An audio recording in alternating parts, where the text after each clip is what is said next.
God, that recording and process always starts now. But guys, welcome to another Mortgage Coach interview. I am interviewing Jasmine Krnjetin. Krnjetin. You Krnjetin. had it. Krnjetin. You had it. I always like, don't say the J. Don't say the J, and then it gets confusing. Jasmine, it's probably how I'll refer to you for the rest of this call. Yes. I have interviewed Jasmine many a times. I always get pumped. I always learn something. And her and I we just have this, we both get a little better every time. I think every time I've interviewed you, there's something that's come up. You're like, oh, Dave, I'm going to start doing that. Or Dave, I watched an interview recently, and you're just always fine tuning your platform over there. So congrats on always getting better. Thank you. Thank you. I appreciate so much the community you've created for us. And I love learning from you. And I always feel like, yeah, I'm going to do this interview with Dave, but really that's just my time to pick his brain. Secretly, I'm like, let me take down some strategies that I need to learn from Dave. So I appreciate you bringing me on. And I'm so glad. I cannot express how grateful I am for the community you've created for all of us. It's just been so helpful. You're just the best. And well, thank you so much. The thank you she just gave me, guys, is for anyone who's ever been interviewed by me, anybody that participates in the Facebook group. She just said thank you to you guys. That's what makes the Mortgage Coach community so awesome. It's all the leaders willing to be transparent, willing to share, and everybody who participates in the Facebook group. So ask questions. So I position this call as just how are you closing 30 to 50 loans in today's market? It is a bidding war market. Refis are not what they were last year.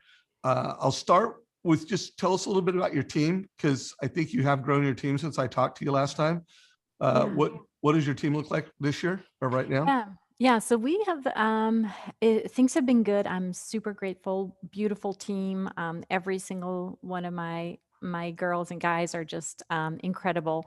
So we have what's been interesting this year is I kind of started out with, I had a coach. We're going to have this specific way that we do things. We have loan partner ones, loan partner twos, like the kind of the 1-2 step that you normally get into.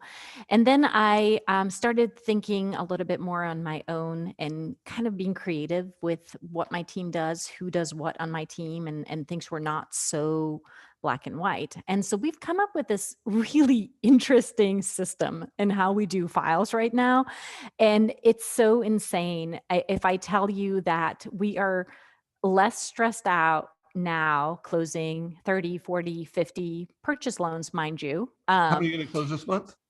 We've got 54 closing in the next 30 days. Yeah. Wow. So and it's mostly purchase. We have a handful of refis here and there. But yeah, we've kind of gotten into this purchase mindset. And so the way the team looks right now is, I have 2 girls that are up front, taking care of all the leads and pre-approvals. I have a ninja level pre-underwriter, LP2, who basically does not let any crap in the door. Like, she's the gatekeeper. She will look over all the pre-approvals. She structures the files once they're under contract. She sends me here's what you need to do to get this client locked in. Here is the info for your call. She then takes the file, discloses it. She submits it to underwriting, right? Because she's like the gate. She knows income. She knows everything, right? She submits the file to underwriting. Then once the file comes out of underwriting, now my processor steps in. I only have one processor. Wow. Yeah, exactly. My processor steps in. She goes in. She does everything she needs to do to get the file to clear to close. And then once the file is clear to close, my sister, who's been my loan processor forever, she steps in and she does everything that happens to a file. Like all the minutia of like the payoff is not correct. We need to add the power of attorney. The closing is moving, all the craziness that happens like from the time you're clear to close until you actually closing coordinator. Yeah, she does all of that. And it's crazy how beautifully the system works, which I just would have thought like that's the most insane thing to do, to split up. Like, you literally have 3 people, like you have like, almost actually 4 people touching a file, but it's a machine. and it's beautiful. And we're doing really well, knock on wood. And it's just become like this. Of course, the team is amazing. They're just rock stars. So I can't say that enough. But yes, it's been kind of interesting. So I thought I'd point that out because a lot of times, like, I look at how other people structure their teams, and I would always try and like fit my team into like what this was like, only one person touching the file, or one person, blah, blah, blah, blah, blah. Or like, there's like all these preconceived notions that we kind of have on like what a perfect team looks like versus like really kind of allowing it to become what it needs to be. Um, and then another thing that's been really interesting this year has been that I now have somebody checking my email for me. And that's freed up a lot of my time. So that's been a growth step for me.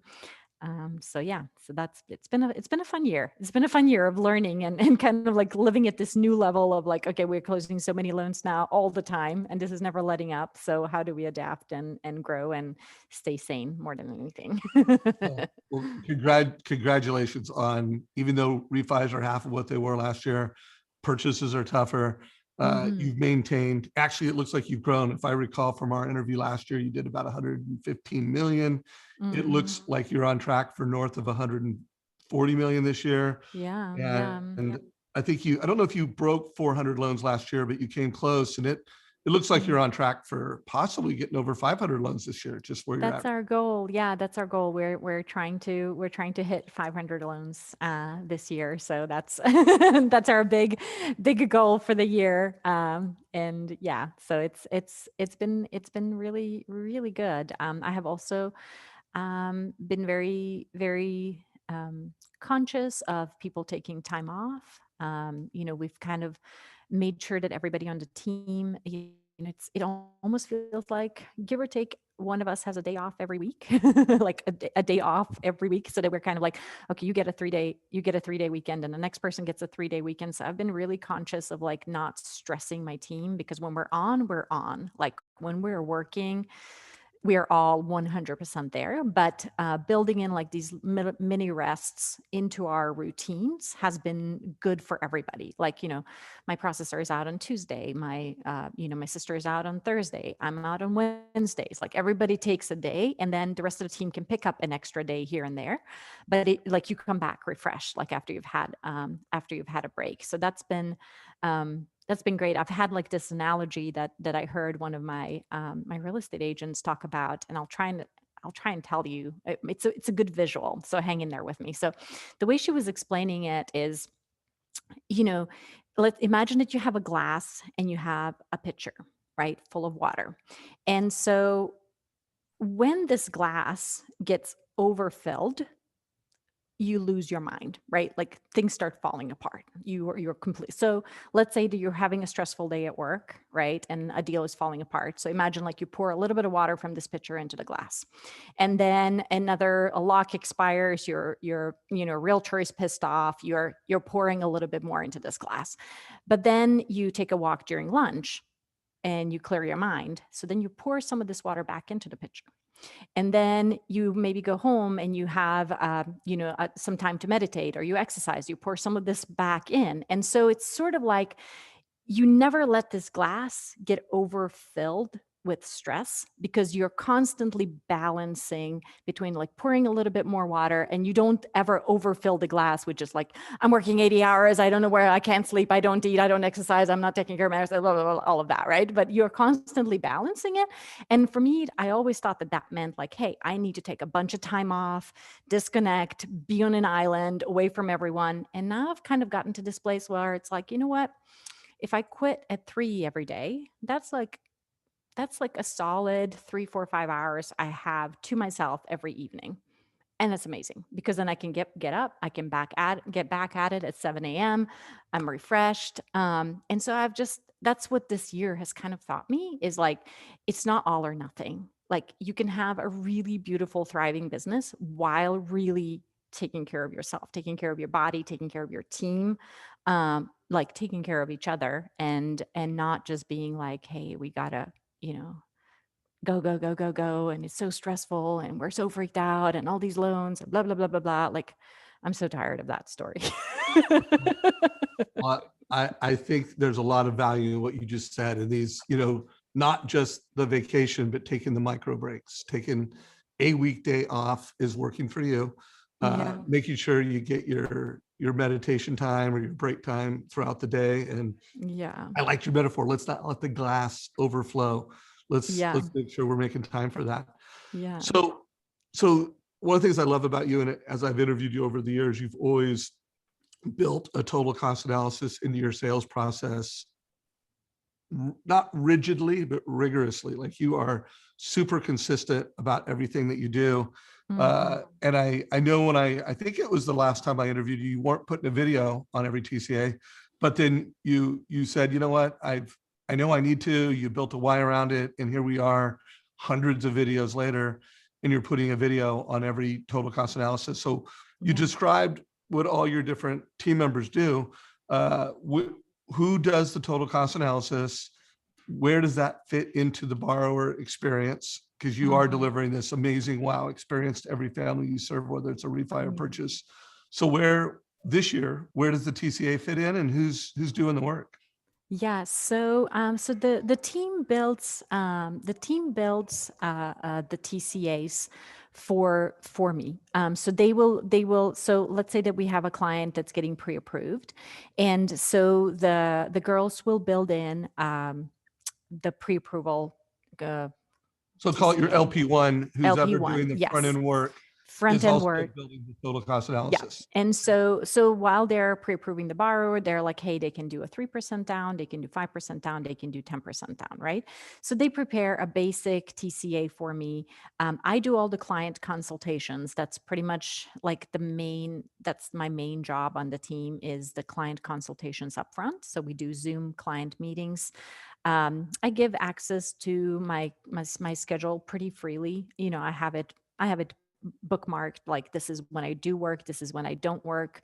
I actually take because I stop working at 3 in the afternoons. I actually do take appointments on Saturdays between 11 and 2, just because I don't mind. I'm usually always at home. I like to get some work done, and that's for all the clients that work 8 to 5 jobs and just can't get on. So the client consultation, so the LP1, if you will, the girls will make the presentation for me. I'll have the client consultation.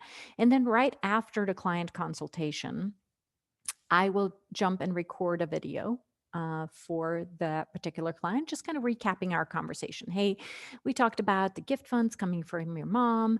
I know that you're thinking about buying something over the next 3 months, with $20,000 being your cash to close, kind of just recapping the conversation, so that when my team looks at this video, they're going to know, they're going to get the lay of the land as far as like what we discussed. If there was like, did we talk about gift funds? Did we talk about them traveling to India for a month while we're under process? All that kind of info gets sent to the borrower. Of course, the real estate agent gets copied on this as well. And that also gives a little bit of an insight to the realtor on the type of conversation that I just had with a client, right? So it's kind of like a quick way to bring everybody up to speed. I cannot tell you enough about the reviews that I get from real estate agents. They absolutely love that little, the recap. It works really beautifully. So that's a huge win, especially like when you start working with a new real estate agent who may not have worked with anybody. Not only do they get to see your face, they get your personality, they get your vibe, and meanwhile they're learning about the client. And oh, I had no idea that the grandmother was going to be giving them the gift funds, or was going to live in the basement, or whatever. So that's the first consultation. That's the first TCA that they get. Then once they're under contract, now my LP2 has reviewed the file. She sets up the TCA. And at this point, now we have already we figured out it's going to be the 10% down option, right? We know exactly what we're doing as far as the loan. So now we're talking about 2 or 3 different, maybe even 4 different interest rates. So by the way, are you creating another TCA, or are you editing the I'm total cost editing the analysis? original one. You're Yes, editing the original one. yeah. And it And sounds I'm like you're using the team edition of Mortgage Coach. So you've got different members collaborating. And remember, guys, if you have the enterprise edition of Mortgage Coach, there is a team edition that allows for some collaboration features so that multiple people can be editing and updating that TCA. So check it out if you're an enterprise client of ours. Anyways, keep going.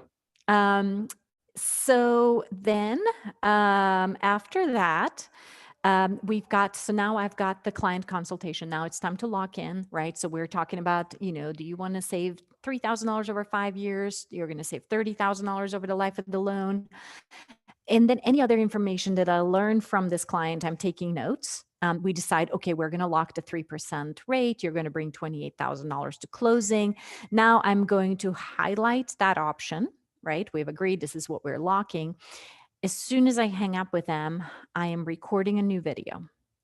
Right then and there, recording a new video. Hey, just wanted to recap our conversation. I know you're super excited. There is so many people telling you so many things. So I just want to make sure you remember all the things we talked about. So the remaining amount of money you're going to wire to the closing table is ABC. Your payment is going to be this. You owe me homeowners insurance.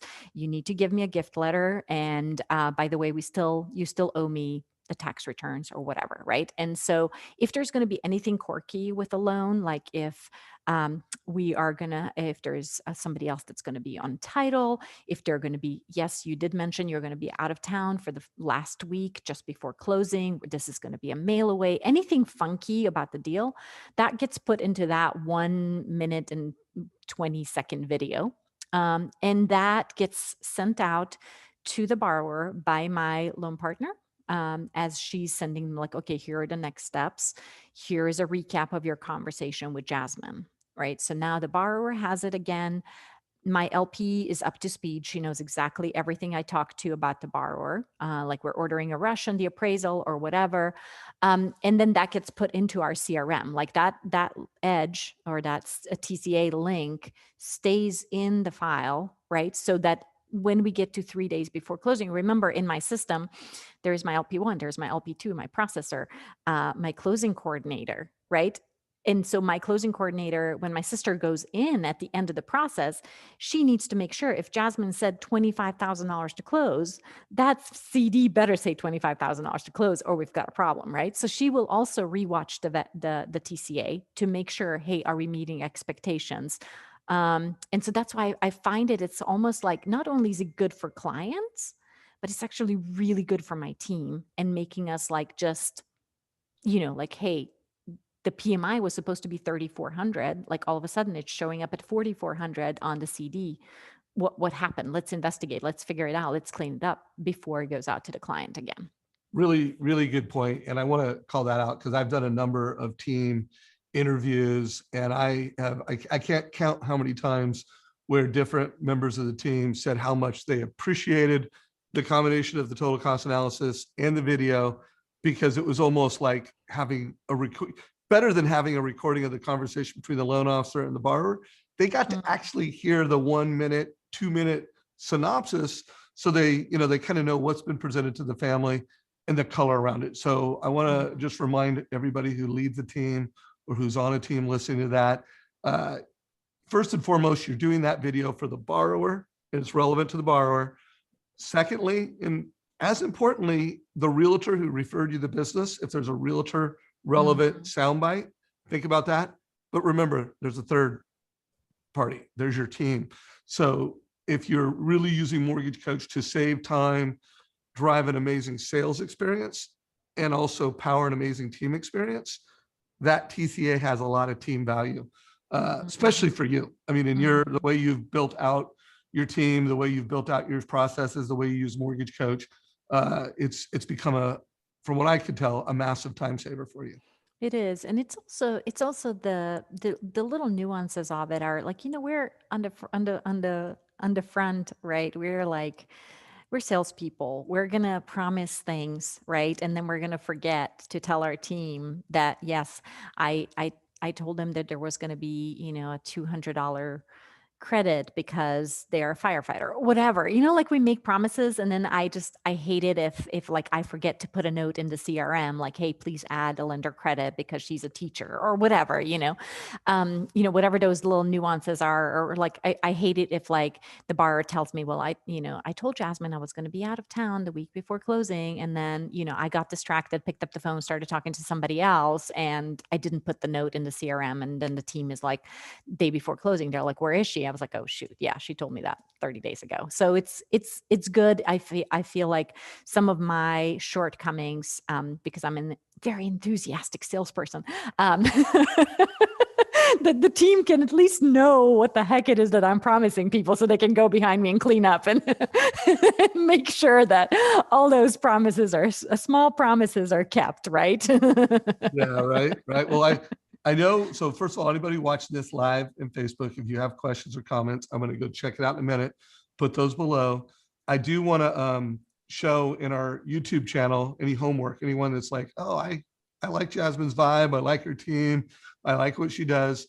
I first interviewed her 3 years ago. I think that was the first time, and we called it the modern pre-approval experience. And so you can see that.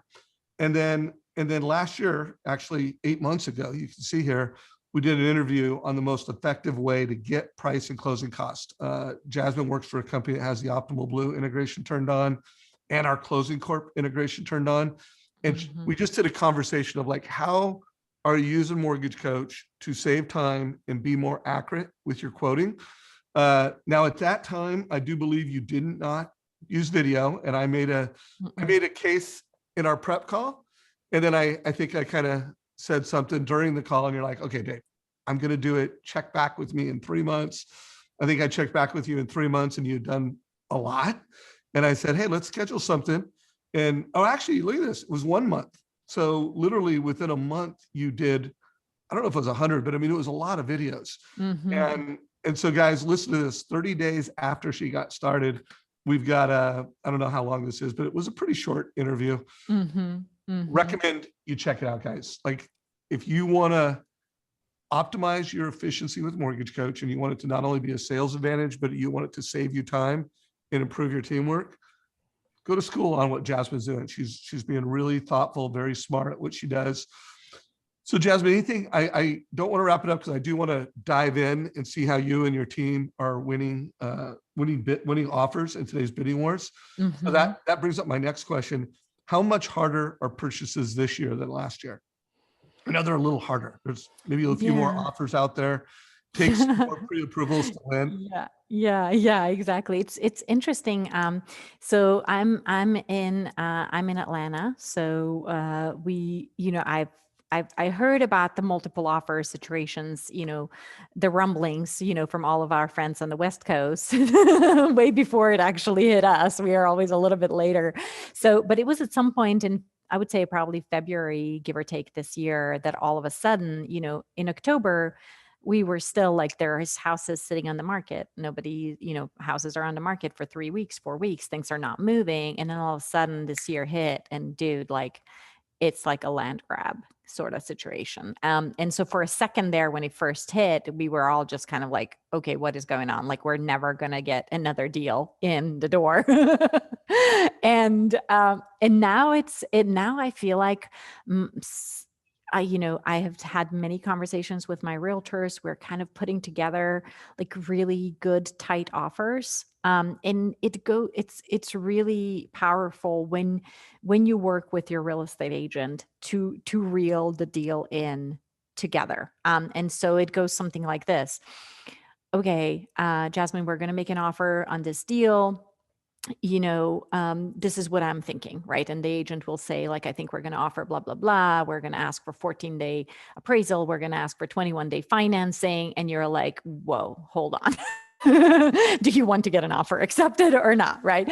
And so it starts with like coaching your realtors on like, this is what we have to do. Right. So you've got to get your buyers fully approved ahead of time, as many times as you can. We've got this platinum pre-approval where, we do the underwrite before you go under contract. So that way you can do 0 days on the financing contingency.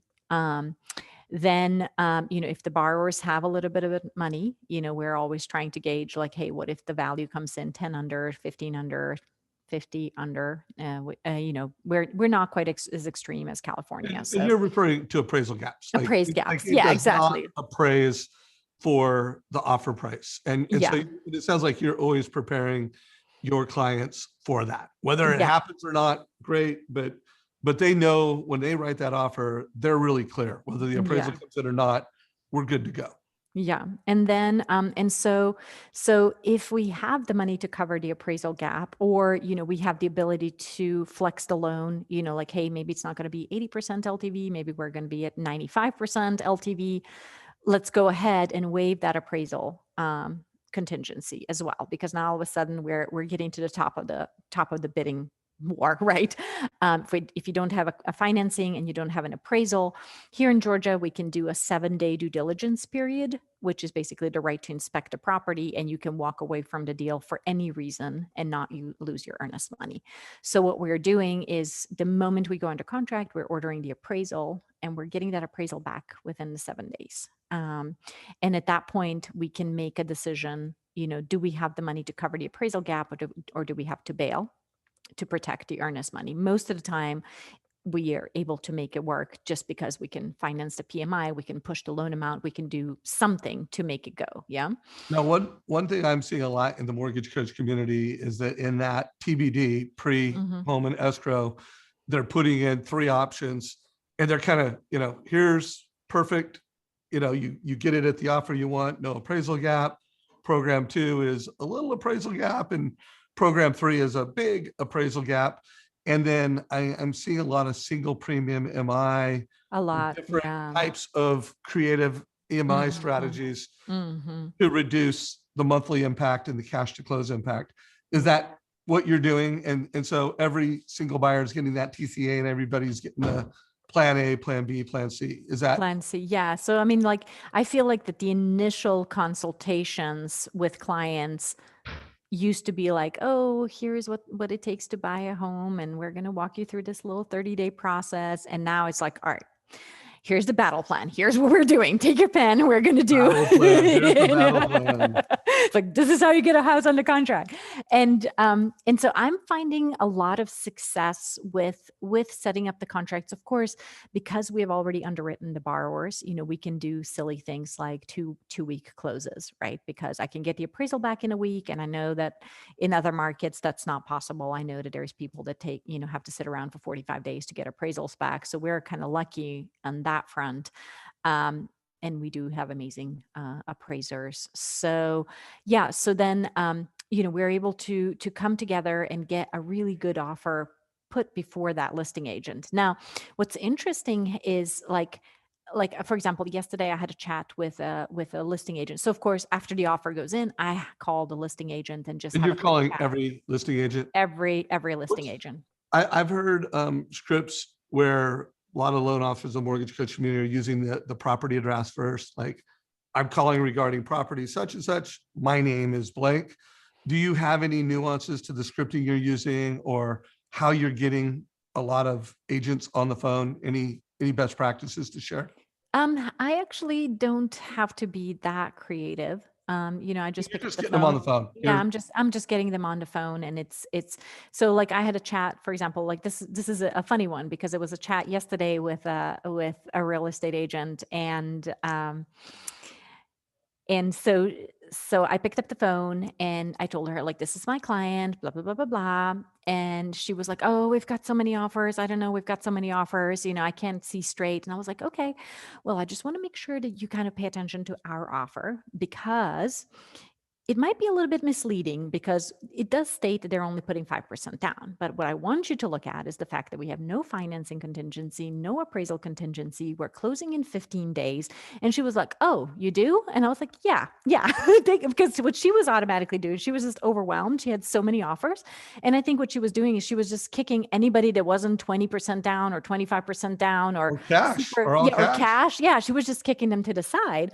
And so I kind of pointed out some of this information to her. her. And she was like, okay, that all sounds really good. I'll give you a call. Right. And so I think as soon as we hung up, she went and dug up the offer because she called me back 10 minutes later and she was like, yeah, so what I was curious about, and I was like, oh my God, she actually, this was the first time she actually looked at our offer. And she was like, so do you think that the buyer has the money to cover the appraisal gap? And I was like, yes, the buyer does have the money. She's like, okay, I'll be giving the buyer's agent a call. And we went under contract like literally 30 minutes after I had that chat with her, because I think we actually had a really good offer, but we would have totally fallen through the cracks because she would have just seen like the 5% down and moved on. So I think those calls are super important, and being in the deal with your agents. Like, I was texting my agent. I was like, dude, she just called me back. I think we're in, and she's like, okay, I'm standing by. So, and I had another funny one where it was a listing agent. I called her and she was like, oh yeah, you're kind of a popular girl. And I was like, yeah, do tell. And she was like, well, I had 43 offers on this house and 8 of them were your buyers. And I was like, yeah, I know. I guess all my cool people like the same houses. Yeah, it's So like you are a market leader for sure. yeah, So guys, that's how you know if you're a market leader, is if you are the loan officer on 8 offers. So yeah, evidence that you're a baller. yeah. Oh, I love that. That's cool. That's the first time that's come up in an interview. So everybody, just a little, you have something to compete with. That, Yeah, right. Exactly. yeah, How many of your offers are going in each that's like a house? new market share measure. So I love that. So let's do this. Why don't you just pull up a TCA? We're going to go up into wrap up mode in a few minutes, but I want to see if there's any nuances to the way you're doing total cost analysis right now. For any new loan officers, guys, if you want to be a mortgage advisor, you need to be a mortgage coach. You can give advice, and if you're not using a mortgage coach, it's good. It's okay to good. But if you want to be the best and you want to deliver the best advice experience to a family possible, you got to make sure you're giving them this total cost analysis. So I love that you're putting videos in, all of them. Here, go to the very top real quick. I just want to see your branding. Yep, you got your logo, you got your photo. All right, let's check it out. Yeah, so this was one that went out. So we had this is a good TCA for a value that came in low, right? We had a purchase price at 530. The value came in at 500. And so this is like literally this would be the third video that went out to these clients, right? First they got the pre-approval video, then they got a lock video, and now they're getting a video that says, hey dude, the value came in wonky and here are the options we have. So in this case, I would put up, okay, this is our original game plan, right? So they know this is what we originally locked, and that's this option here. And so we were doing, 2,433 a month, 107 to close, 20% down, right? Now that the value is back a little bit funky, we've got 2 options. Option A is we just do regular PMI and our monthly payment goes up by $42. No big deal. You're still bringing $107,000. And then the last option is we bump up your loan amount a little bit, right? From 424 to 425.9. We finance the PMI. We keep your payment, give or take, about $10 higher than what we were when we started. And your cash to close is staying rock steady. So go to more information real quick, because I just want people to see this in the more information tab, where you can really break it down. You can see the different MI, where MI came in, and then also do the detailed real quick, go into closing cost.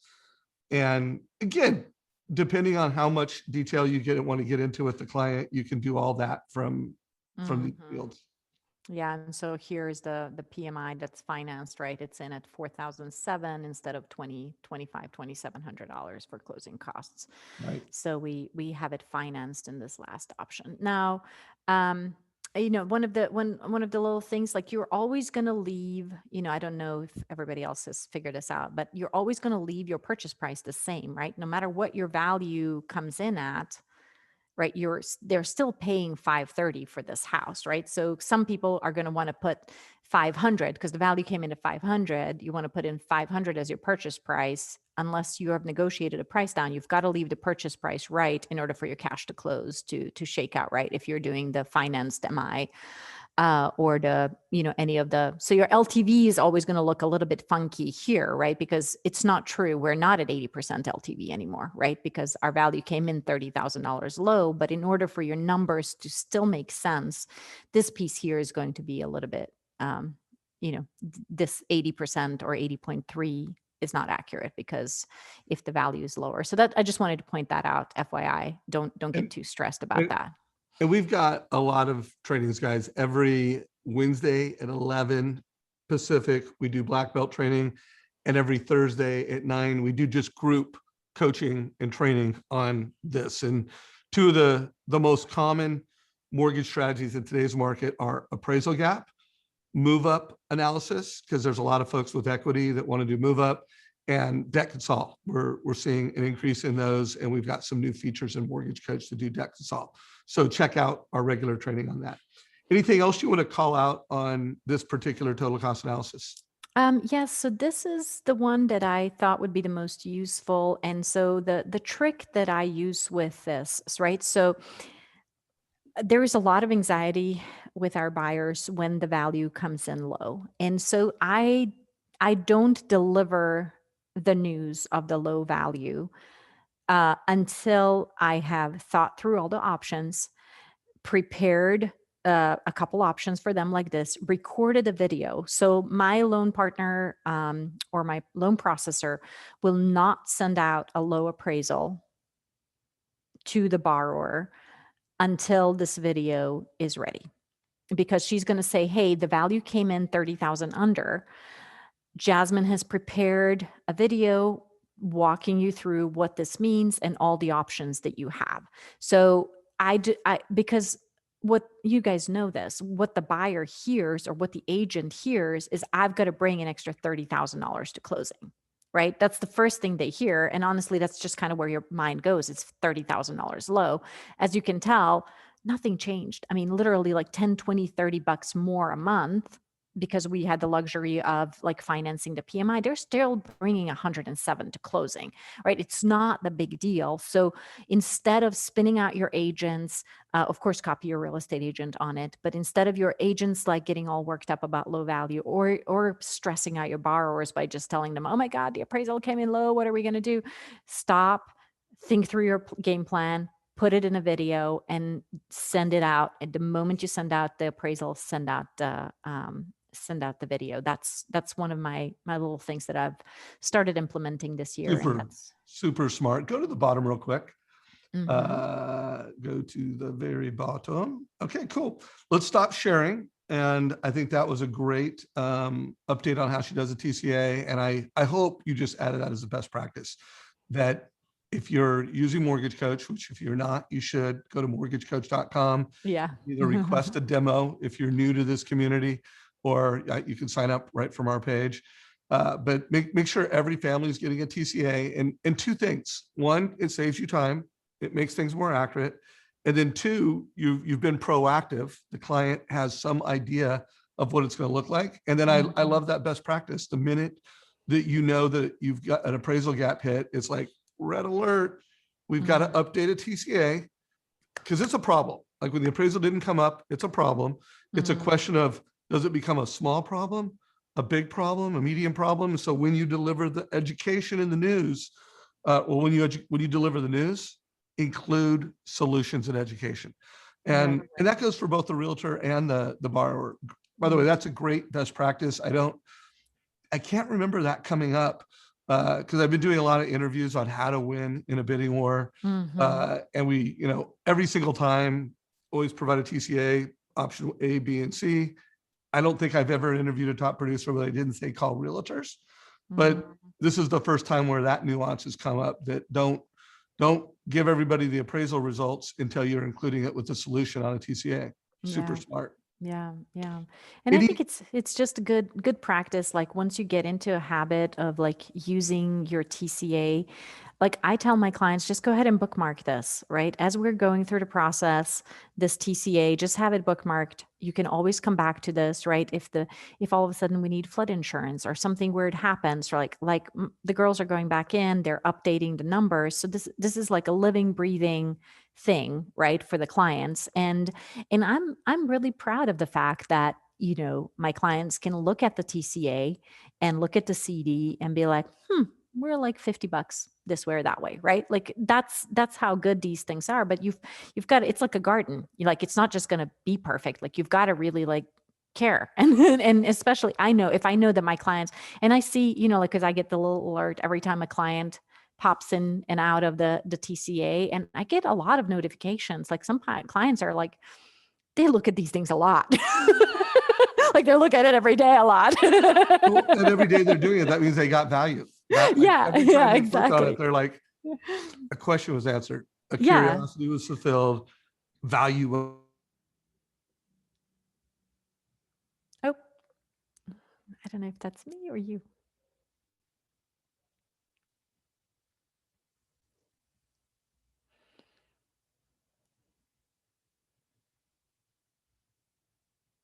All you and your team need to do is keep it updated, keep each other updated, and Mhm. cover and move. Just you're always, that's what teamwork is: cover and move, using Mortgage Coach as a platform and a team tool.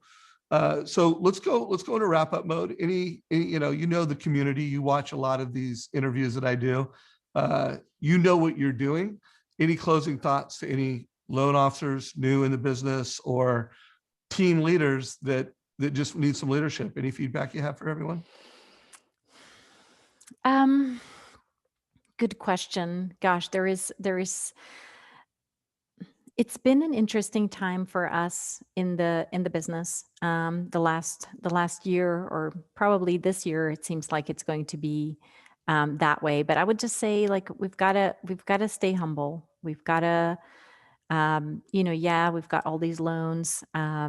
I think just taking care of your database right now is kind of critical. Like I feel like, adding 30 to 50 people into my database every month, like that is amazing. Like that is just a crazy blessing to be able to add that many people that are going to be like your that are going to be Your carrying your mortgages, flag.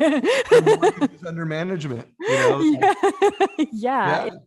It's incredible. So I think that, even when we're super busy and we have so many clients that we're trying to take care of, I think making the time to really make those people feel special is what, when things dry up and the rates are at 4.5 and things are kind of funky, I think that these can be people that are going to love us for a really long time. And I think that it's a blessing, not only because we have all these clients we can help right now, but I think it's also like, if I look into the future, like for me, like if I look in like I made a huge database back like in 2009, 2010.